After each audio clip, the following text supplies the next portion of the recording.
want to turn this globe into a flat map, I'm going to have to cut it open.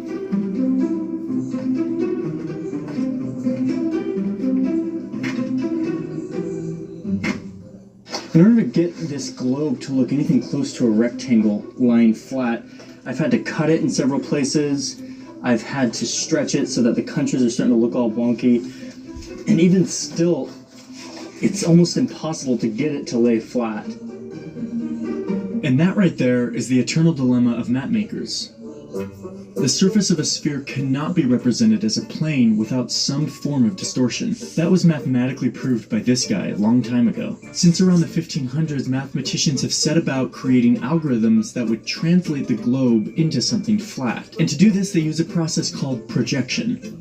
Popular rectangular maps use a cylindrical projection. Imagine putting a theoretical cylinder over the globe and projecting each of the points of the sphere onto the cylinder surface. Unroll the cylinder and you have a flat rectangular map.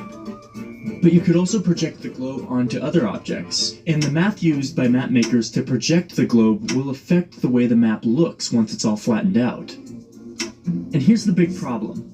Every one of these projections comes with trade-offs in shape, distance, direction, and land area. Certain map projections can either be misleading or very helpful depending on what you're using them for. Here's an example. This map is called the Mercator projection.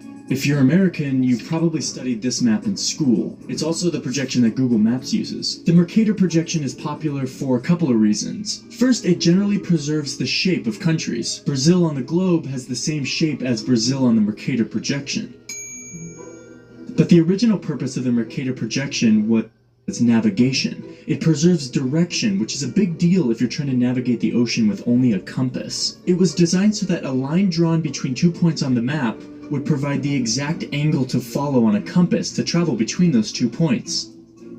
If we go back to the globe, you can see that this line is not the shortest route, but at least it provides a simple, reliable way to navigate across the ocean. Gerardus Mercator, who created the If we go back to the globe, you can see that this line is not the shortest route, but at least it provides a simple, reliable way to navigate across the ocean.